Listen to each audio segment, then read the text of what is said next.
اور اگر تم سفر میں ہو اور قرض لینا ہو اور تمہیں کوئی دستاویز لکھنے والا نہ ملے تو کوئی چیز بطور رہن قرض دینے والے کو قبضے میں دے دی جائے. پھر اگر تم میں سے کوئی دوسرے پر اعتبار کرے اور بغیر رہن رکھے قرض دے دے تو وہ مقروض جو امین بنایا گیا ہو وہ قرض دینے والے کو اس کی امانت یعنی قرض ادا کر دے، اور اسے اللہ سے ڈرنا چاہیے جو اس کا رب ہے.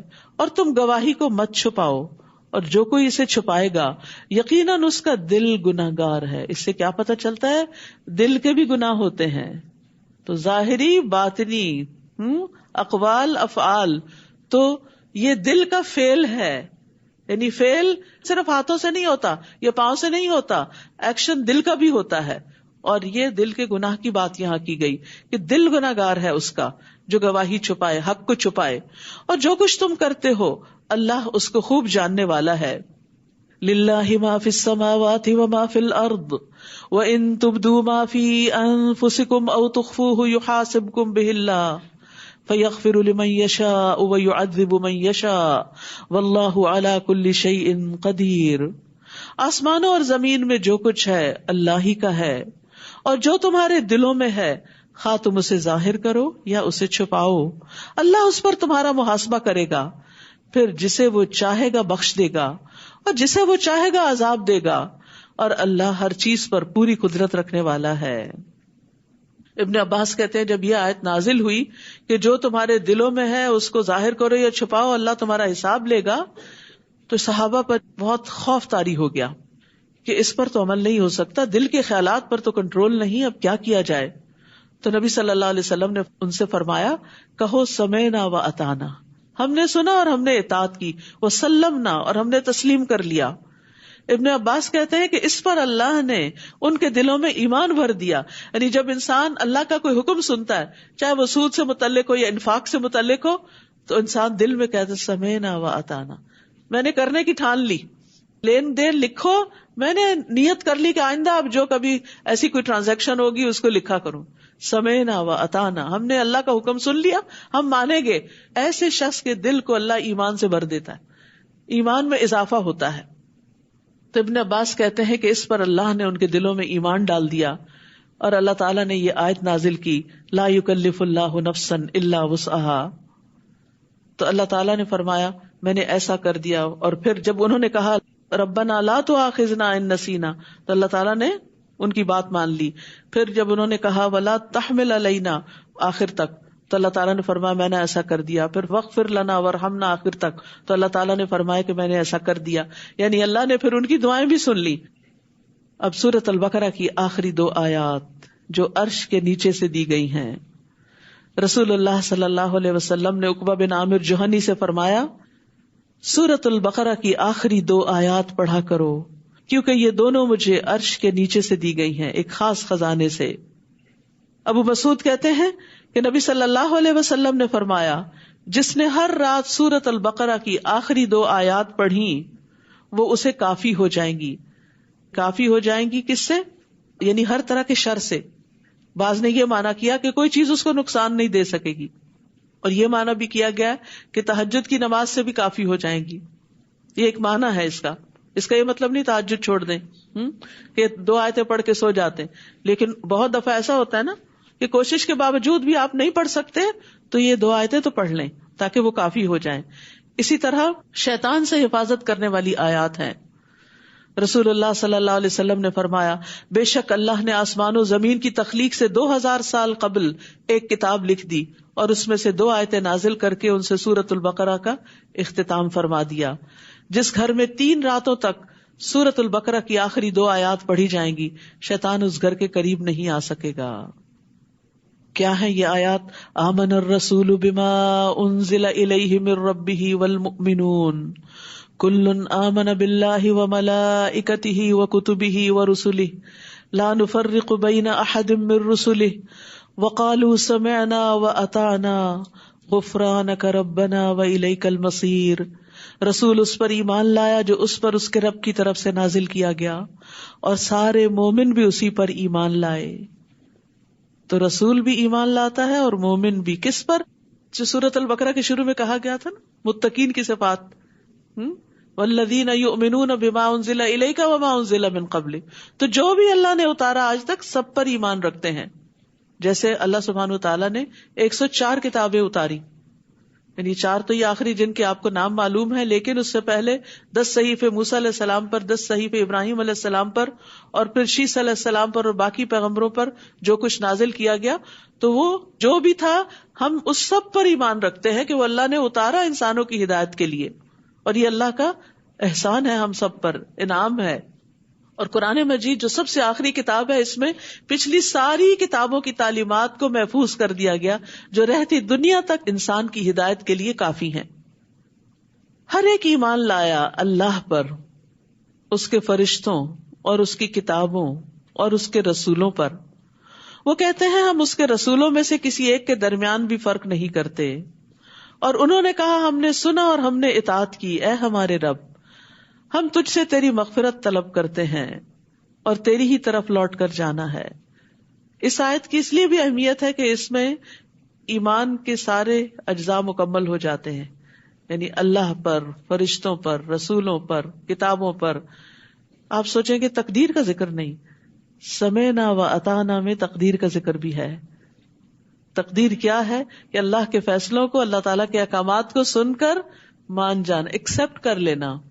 زندگی میں جو کچھ ہو رہا ہے اسے ایکسپٹ کر لینا. خوشی کو تو ہم خوشی سے قبول کر لیتے ہیں، لیکن تکلیف دہ حالات کو ایکسپٹ کرنا مشکل ہوتا ہے. تو اس کو بھی ایکسپٹ کر لینا کہ یا اللہ یہ تیرا فیصلہ. اللہ نہ کرے کسی کو کینسر ہو گیا، کسی کو کوئی اور ایسی خطرناک بیماری لاحق ہو گئی، تو اب اس میں یہ ہوتا ہے کہ لوگ ایک دم بہت بعض اوقات اپسٹ ہو جاتے ہیں.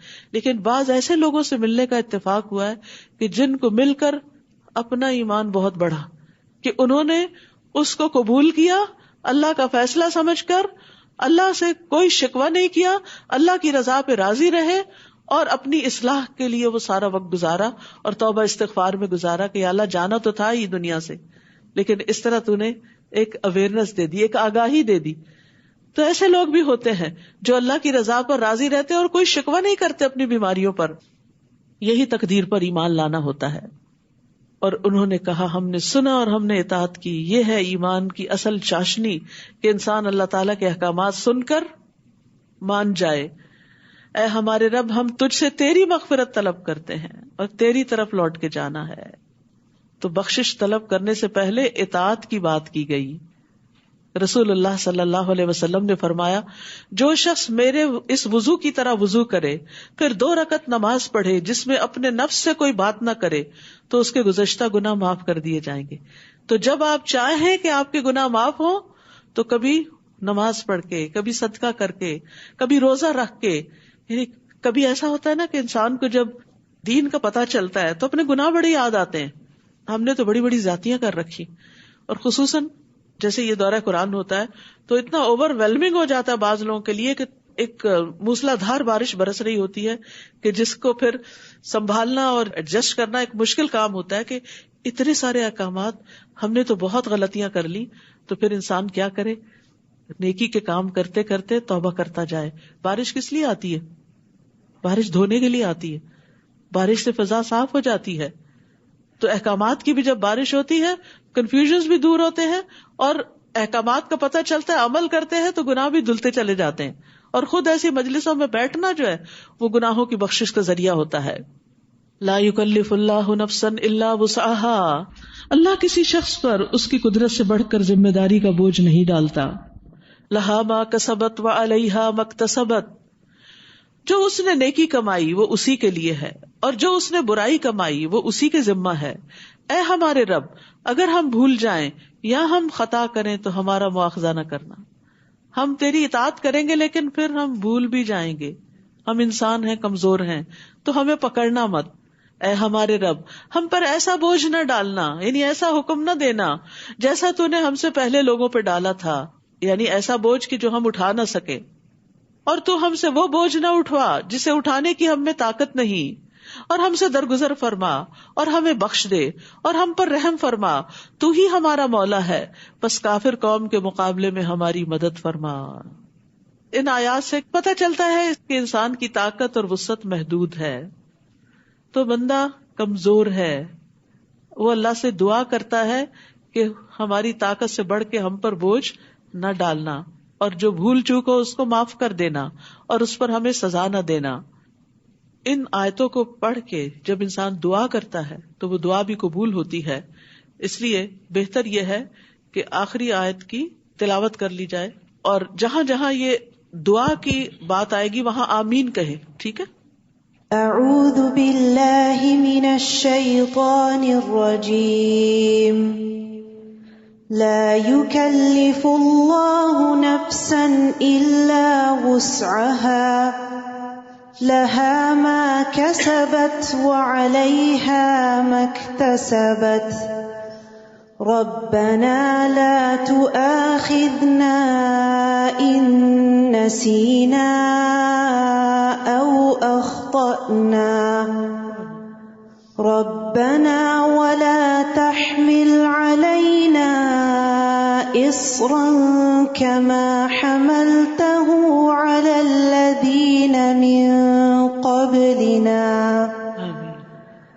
ربنا ولا تحملنا ما لا طاقة لنا به واعف عنا واغفر لنا وارحمنا أنت مولانا فانصرنا على القوم الكافرين. سورت آل عمران. ابو امامہ رضی اللہ عنہ سے روایت ہے، وہ کہتے ہیں کہ رسول اللہ صلی اللہ علیہ وسلم نے فرمایا، قرآن کو سیکھو کیونکہ یہ قیامت کے دن اپنے پڑھنے والوں کی سفارش کرے گا. دو روشن صورتیں یعنی سورت البقرہ اور سورت آل عمران کو سیکھو کیونکہ یہ دونوں صورتیں قیامت کے دن سائبانوں کی شکل یا پرندوں کی دو صف بستہ ٹولیوں کی شکل میں آئیں گی اور اپنے پڑھنے والوں کا دفاع کریں گی، ان کو پروٹیکٹ کریں گی. الف لام میم اللہ لا الہ الا هو الحی القیوم. اللہ کے سوا کوئی الہ برحق نہیں، وہ زندہ ہے، ہر چیز کو قائم رکھنے والا ہے. اس نے آپ پر حق کے ساتھ کتاب نازل کی ہے جو ان کتابوں کی تصدیق کرنے والی ہے جو اس سے پہلے تھی، اور اسی نے تورات اور انجیل نازل کی اس سے پہلے لوگوں کی ہدایت کے لیے. اللہ کی کتاب ہدایت کے لیے آتی ہے، اور اسی نے فرقان نازل کیا.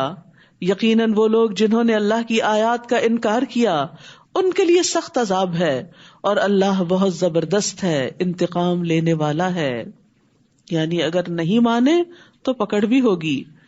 ان اللہ لا یخفی علیہ شیء فی الارض ولا فی السماء.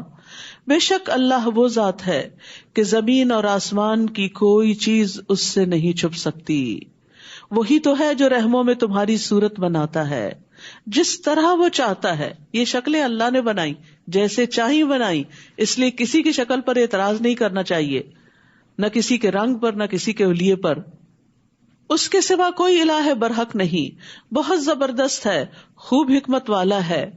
وہی ہے جس نے آپ پر کتاب نازل کی جس میں محکم واضح آیات ہیں جو اصل کتاب ہیں، اور کچھ دوسری متشابہ یعنی غیر واضح آیات ہیں. غیر واضح آیات میں جیسے ابھی آپ نے الف لام میم پڑھا یعنی حروف مقطعات ہیں، یا پھر ملائکہ کے بارے میں، یا عرش کے بارے میں، یا کرسی کے بارے میں، یا استواء علی العرش کے بارے میں. جب چیزیں آپ پڑھتے ہیں تو آپ ان کی کیفیت کو پراپرلی ڈیفائن نہیں کر سکتے کیونکہ ان کا تعلق غیب سے ہے، ہمیں اس کو بتایا نہیں گیا. تو یہ پھر متشابہات میں سے چیزیں ہیں جن کے بارے میں بہت زیادہ بحث مباحثہ نہیں کرنا چاہیے. وہ لوگ جن کے دلوں میں ٹیڑھ ہے وہ اس میں سے فتنے اور تعویل کی تلاش میں متشابہ آیات کے پیچھے لگ جاتے ہیں. یعنی قرآن میں سے وہ صرف ایسی چیزیں چن کر ان پہ بحث مباحثہ کرتے ہیں، حالانکہ ان کا حقیقی مطلب اللہ کے سوا کوئی نہیں جانتا. اور جو علم میں پختہ کار ہیں وہ کہتے ہیں ہم اس پر ایمان لائے، سب کچھ ہمارے رب کی طرف سے ہے، اور نصیحت تو صرف عقل والے ہی حاصل کرتے ہیں. ربنا لا تزغ قلوبنا بعد اذ هديتنا وهب لنا من لدنك رحمة انك انت الوهاب. آمین. اے ہمارے رب، ہمارے دلوں کو ہدایت دینے کے بعد ٹیڑھا نہ کرنا، اور ہمیں اپنے پاس سے رحمت عطا فرما، بے شک تو بہت عطا کرنے والا ہے، تو دینے ہی والا ہے. عطا ہی عطا ہے، لہذا ہمیں ہدایت عطا کر اور ہمیں ہدایت پر استقامت عطا کر، اور اس راستے کو نہ ہم چھوڑیں نہ اس کو بھولیں. تو یہاں پر دلوں کی حفاظت کی بات کی گئی، کیونکہ دل جسم کا اہم ترین حصہ ہے. ایمان کی درستگی دل کی درستگی پر منحصر ہے. تقویٰ کا مقام بھی دل ہے، سوچنے سمجھنے کا آلہ بھی ہے. اس لیے دل کی ہدایت کی دعا کرنی چاہیے. اللہم اہد قلبی وسدد لسانی واسلل سخیمۃ قلبی. اے اللہ تو میرے دل کو رہنمائی عطا کر، ساری کنفیوژن دور کر دے. میری زبان کو درستگی عطا کر، میرے دل کے کینے کو دور کر دے. اللہم اجعل فی قلبی نورا. اے اللہ میرے دل میں نور پیدا کر دے. اللہم اغسل قلبی بماء الثلج والبرد ونقی قلبی من الخطایا کما نقیت الثوب الابیض من الدنس. اے اللہ میرے دل کو برف اور اولے کے پانی سے دھو دے اور میرے دل کو خطاؤں سے صاف کر دے، جیسا کہ تو سفید کپڑے سے میل کو صاف کر دیتا ہے. تو دل کی صفائی کے لیے یہ دعائیں بھی پڑھنی چاہیے، کثرت سے استغفار کرنا چاہیے. رسول اللہ صلی اللہ علیہ وسلم نے فرمایا میرے دل پہ پردہ سا آ جاتا ہے اور اسی وجہ سے میں ایک دن میں 100 مرتبہ اللہ سے استغفار کرتا ہوں. پھر اسی طرح دل کے شر سے پناہ مانگنی چاہیے. اللہم انی اعوذ بک من شر سمعی ومن شر بصری ومن شر لسانی ومن شر قلبی ومن شر منی. اور پھر دلوں کی ثابت قدمی کی دعا کرنی چاہیے اور دل کے اندر ایمان کے مزین ہونے کی دعا کرنی چاہیے. اللہ ہمارے دلوں میں ایمان کو زینت عطا کر. اللہم حبب الینا الایمان وزینہ فی قلوبنا. اللہ ایمان کو ہمارے لیے محبوب کر دے اور اسے ہمارے دلوں میں سجا دے اور اسے کفر، نافرمانی اور گناہوں کے لیے ناپسندیدہ بنا دے، یعنی اس کو قبول نہ کرے، حق اور ہدایت کو ہی قبول کرتے جائیں. تو کتنی زبردست بات ہے یہ. اور یہ ساری دعائیں سبھی کو ضرورت ہے، لیکن خصوصاً جو لوگ دل کی گھٹن، دل کی تنگی کا شکار ہیں یا کسی بھی طرح دل کے کسی مسئلے کا شکار ہیں، کیونکہ ریویلیشن سے یہ دعائیں وحی کے ذریعے نبی صلی اللہ علیہ وسلم کے ذریعے ہم تک پہنچی، لہٰذا اس کا اہتمام کرنا چاہیے. ربنا انک جامع الناس لیوم لا ریب فیہ ان اللہ لا یخلف المیعاد. اے ہمارے رب، یقیناً تو لوگوں کو ایسے دن میں جمع کرنے والا ہے جس کے آنے میں کوئی شک نہیں. آخرت تو آنی ہی ہے. بے شک اللہ وعدے کی خلاف ورزی نہیں کرتا. بے شک جن لوگوں نے کفر کیا ان کے مال اور ان کی اولاد انہیں اللہ کے عذاب سے بچانے میں ہرگز کام نہ آئیں گے، اور یہی وہ لوگ ہیں جو آگ کا ایندھن ہے. ان کا حال بھی آل فرعون اور ان لوگوں کے حال کی طرح ہے جو ان سے پہلے تھے. ان سب نے ہماری آیات کو جھٹلایا تو اللہ نے انہیں ان کے گناہوں کی وجہ سے پکڑ لیا، اور اللہ سخت سزا دینے والا ہے. یعنی اللہ سے ڈرنا بھی چاہیے کہ کہیں گناہوں کی وجہ سے کوئی پکڑ نہ ہو جائے. آپ ان لوگوں سے کہہ دیجئے جنہوں نے کفر کیا کہ ان قریب تم مغلوب کیے جاؤ گے اور جہنم کی طرف اکٹھے کیے جاؤ گے، اور وہ بہت برا ٹھکانہ ہے. یقیناً تمہارے لیے ان 2 گروہوں میں جو آمنے سامنے ہوئی عبرت کی ایک نشانی ہے. اشارہ ہے جنگ بدر کی طرف. ایک گروہ اللہ کے راستے میں لڑ رہا تھا جبکہ دوسرا گروہ کافر تھا. وہ انہیں اپنی آنکھوں سے اپنے سے دگنا دیکھ رہے تھے، یعنی دونوں فریق اپنے مخالف کو اپنے سے ڈبل دیکھ رہے تھے. اپنے سے دگنا دیکھ رہے تھے یعنی مسلمان کفار کو صرف 600-700 کے قریب دیکھ رہے تھے، جبکہ کفار مسلمانوں کو اپنے سے دگنا 2000 کے قریب دیکھ رہے تھے. اور اللہ جس کی چاہتا ہے اپنی مدد سے تائید کرتا ہے. بے شک اس میں اہل بصیرت کے لیے بھرپور عبرت ہے. زین للناس حب الشہوات من النساء والبنین والقناطیر المقنطرۃ من الذهب والفضہ. لوگوں کے لیے خواہشات کی محبت مزین کر دی گئی، جیسے عورتیں اور بیٹے اور اکٹھے کیے گئے خزانے اور سونا اور چاندی اور نشان زدہ گھوڑے، اسپیشل نمبرز کی گاڑیاں اور مویشی جانور اور کھیتی. یہ دنیا کی زندگی کا سامان ہے. یہ سب کچھ کیا ہے؟ بس اس زمین پہ کام آنے والا ہے، آگے نہیں. اور اللہ ہی ہے جس کے پاس اچھا ٹھکانہ ہے.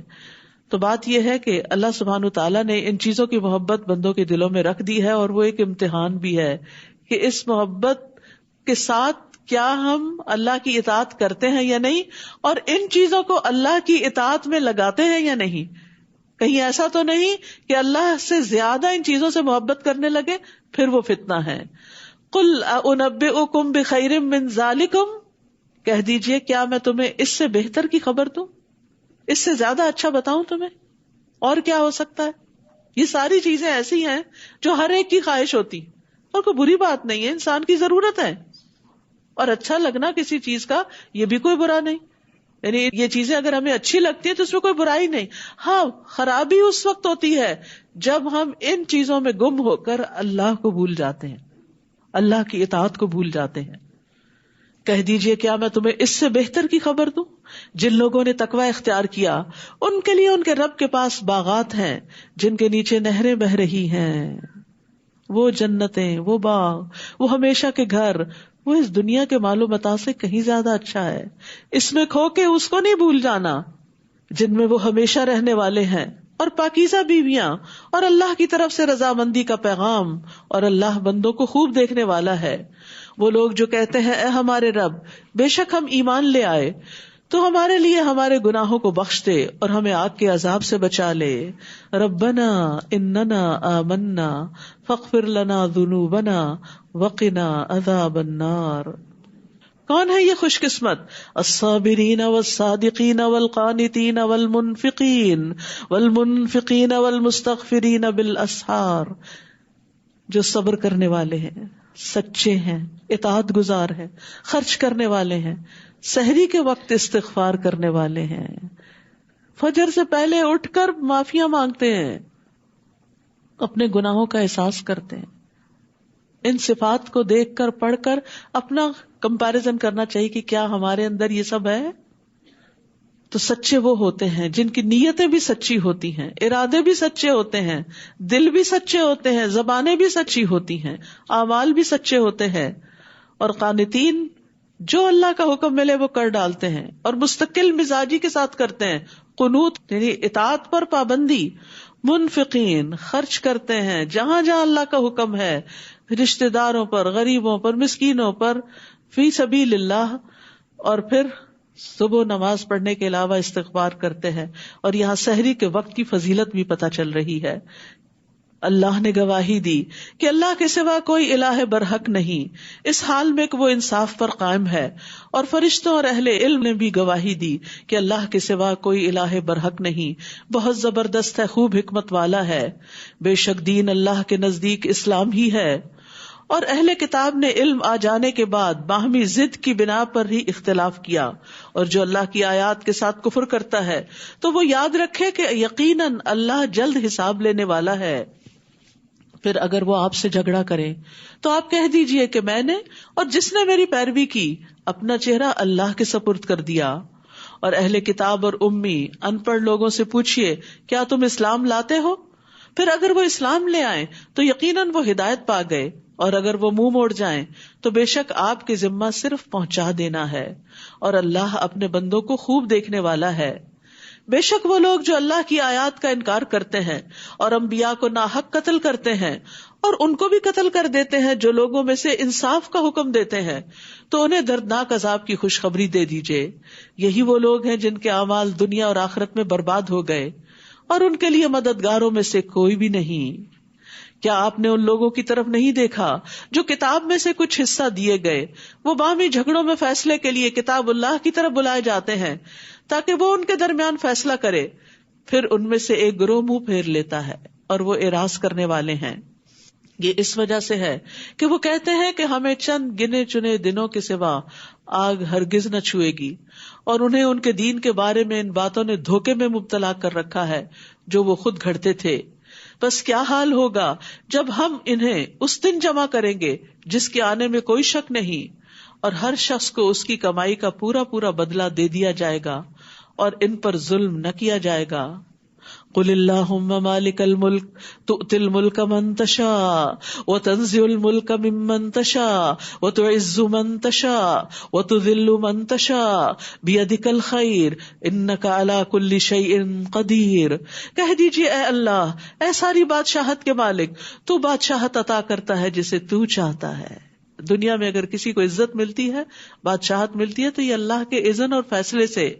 اور تو بادشاہت چھین لیتا ہے جس سے تو چاہتا ہے، اور تو عزت دیتا ہے جسے تو چاہتا ہے، اور تو ذلت دیتا ہے جسے تو چاہتا ہے. ساری بھلائی تیرے ہی ہاتھ میں ہے، بے شک تو ہر چیز پر پوری طرح قدرت رکھنے والا ہے. تو یاد رکھیے بھلائی اللہ کے ہاتھ میں ہے، اور بھلائی اور خیر کے کام کرنے کی توفیق بھی اللہ ہی دیتا ہے. تو اللہ سے دعا کریں کہ اللہ تعالی ہم سب کو خیر اور بھلائی کے کاموں میں استعمال کر لے. تو ہی رات کو دن میں داخل کرتا ہے اور دن کو رات میں داخل کرتا ہے. تو ہی زندہ کو مردہ سے نکالتا ہے اور مردہ کو زندہ سے نکالتا ہے. اور تو ہی جسے چاہتا ہے بے حساب رزق دیتا ہے. اور مومن مومنوں کو چھوڑ کر کافروں کو دلی دوست نہ بنائے، اور جو ایسا کرے گا تو وہ اللہ کی طرف سے کسی حمایت میں نہیں، کسی چیز میں نہیں، مگر یہ کہ تم ان کے شر سے بچنا چاہو، اور اللہ تمہیں اپنی ذات سے ڈراتا ہے اور اللہ ہی کی طرف پلٹنا ہے. کہہ دیجیے اگر تم چھپاؤ اسے جو تمہارے سینوں میں ہے یا اسے ظاہر کر دو، اللہ اسے جانتا ہے، اور وہ جانتا ہے جو آسمانوں میں ہے اور جو زمین میں ہے، اور اللہ ہر چیز پر پوری قدرت رکھنے والا ہے. جس دن ہر شخص نیکی اور برائی میں سے جو بھی اس نے عمل کیا اپنے سامنے موجود پائے گا. وہ چاہے گا کاش اس کے درمیان اور اس کی برائی کے درمیان دور کا فاصلہ ہوتا. اللہ اکبر. یہ اعمال نامے جب کھلیں گے اور ہمیں ہمارا سب کچھ نظر آئے گا تو اس وقت کیا کیفیت ہوگی. انسان چاہے گا کاش اس کے اور برائی کے درمیان دور کا فاصلہ ہو، یعنی یہ برائیاں اس سے دور ہٹا دی جائیں. اور اللہ تمہیں اپنی ذات سے ڈراتا ہے اور اللہ بندوں پر بہت شفقت کرنے والا ہے. تو ایمان جو ہوتا ہے خوف اور امید کے بیچ میں ہوتا ہے. اللہ سے ڈرنا بھی چاہیے اور امید بھی رکھنی چاہیے. صرف خوف ہی اپنے اوپر مسلط نہ کر لیں اور صرف امید ہی نہ رکھیں. ایکسٹریمزم نہیں ٹھیک. اور اللہ اپنے آپ سے کیوں ڈراتا ہے؟ تاکہ بندے غفلت سے نکلے. ایک تنبیہ ہے، وارننگ ہے. اور ڈرتا کون ہے؟ اللہ سے. معلوم ہے نا آپ کو، علم والے ہی ڈرتے ہیں، جو اللہ کو پہچانتے ہیں، جو خود کو پہچانتے ہیں، جو دین کی سمجھ بوجھ رکھتے ہیں، پھر وہ اللہ سے ڈرتے ہیں جیسے ڈرنے کا حق ہے. قل ان کنتم تحبون اللہ فاتبعونی یحببکم اللہ ویغفر لکم ذنوبکم واللہ غفور الرحیم. کہہ دیجیے اگر تم اللہ سے محبت کرتے ہو تو میری پیروی کرو، اللہ تم سے محبت کرے گا اور وہ تمہارے گناہوں کو بخش دے گا، اور اللہ بہت بخشنے والا ہے، نہایت رحم کرنے والا ہے. تو اس سے یہ پتہ چلتا ہے کہ اتباع رسول ہی اللہ سے محبت کے دعوے کو سچا کر سکتی. ویسے تو سبھی کہتے ہیں ہمیں اللہ سے محبت ہے، بھائی ثبوت لاؤ. ثبوت کیا ہے؟ ہم سنت کی پیروی کرتے ہیں، رسول اللہ صلی اللہ علیہ وسلم کا اتباع کرتے ہیں، ان کے بتائے ہوئے طریقے کے مطابق چلتے ہیں، تب تمہاری محبت کا دعویٰ سچا ہوگا. اور اگر ایسا نہیں تو یہ دعویٰ بھی جھوٹا ہے. اور اس کی وجہ یہ بھی ہے کہ کوئی ایسی چیز نہیں جو اللہ کو محبوب ہو لیکن نبی صلی اللہ علیہ وسلم نے اسے ہمیں بتایا نہ ہو. تو انڈائریکٹلی مطلب کیا ہوا کہ جب ہم رسول صلی اللہ علیہ وسلم کی پیروی کریں گے تو وہ کام کریں گے جو اللہ تعالیٰ کو محبوب ہے. تو اللہ کی محبت کا مطلب کیا ہے؟ وہ عمل کرو جو اللہ کو پسند ہے. تو اس سے بھی پتہ چلتا ہے کہ اللہ اور اس کے رسول کی محبت عمل کا مطالبہ کرتی ہے. یہ صرف چومنے چاٹنے والی محبت نہیں کہ صرف کبھی ہاتھ چوم لیں اپنے یا مصحف کو چوم لیں تو محبت ظاہر ہو گئی. یہ محبت عمل کا تقاضا کرتی ہے. انس بن مالک کہتے ہیں کہ نبی صلی اللہ علیہ وسلم کے ہاں بحرین سے مہمان آ کر ٹھہرے. آپ نے اپنے وضو کا پانی منگوایا اور وضو کیا. وہ آپ کے وضو کے پانی کی طرف لپکے، اس میں سے انہوں نے جو پایا پیا، جو اس میں زمین پہ گرا اسے اٹھایا، چہروں پہ ملا، سروں پہ لگایا. تو نبی صلی اللہ علیہ وسلم نے ان سے کہا کس چیز نے تمہیں اس پہ اکسایا ہے؟ انہوں نے کہا آپ کی محبت نے. شاید کہ اللہ ہم سے محبت کرے. اے اللہ کے رسول، اس پر آپ نے فرمایا اگر تم پسند کرتے ہو کہ اللہ اور اس کا رسول تم سے محبت کرے تو 3 خوبیوں پر ہمیشگی کرو. 3 کام پکے کر لو. نمبر 1 سچی بات، نمبر 2 امانت کی ادائیگی، نمبر 3 اچھا پڑوس. اچھے نیبرز بنو، کیونکہ پڑوسی کو تکلیف دینا نیکیوں کو اس طرح مٹا دیتا ہے جس طرح سورج برف کو مٹا دیتا ہے. دھوپ نکلتی ہے تو ساری آئس پگھل جاتی ہے. قل اطیعوا اللہ والرسول فإن تولوا فإن اللہ لا يحب الکافرین. کہہ دیجئے اللہ اور رسول کی اطاعت کرو، پھر اگر وہ اس سے منہ پھیر جائیں یعنی اطاعت نہ کریں تو یقیناً اللہ اطاعت کا انکار کرنے والوں سے محبت نہیں کرتا. جو اطاعت نہیں کریں گے وہ اللہ کی محبت سے نکل جائیں گے. تو اللہ کی محبت تقاضا کرتی ہے عمل کا، اطاعت کا، اور نبی صلی اللہ علیہ وسلم کی اطاعت اور آپ کی اتباع کا. آپ صلی اللہ علیہ وسلم کی مخالفت جو ہے وہ کفر ہے، اور آپ کی مخالفت سراسر گمراہی ہے، آپ کی اطاعت نہ کرنے والا نافرمان ہے. تو اس لیے یہ نہیں کہنا چاہیے کہ جو قرآن میں بس اتنا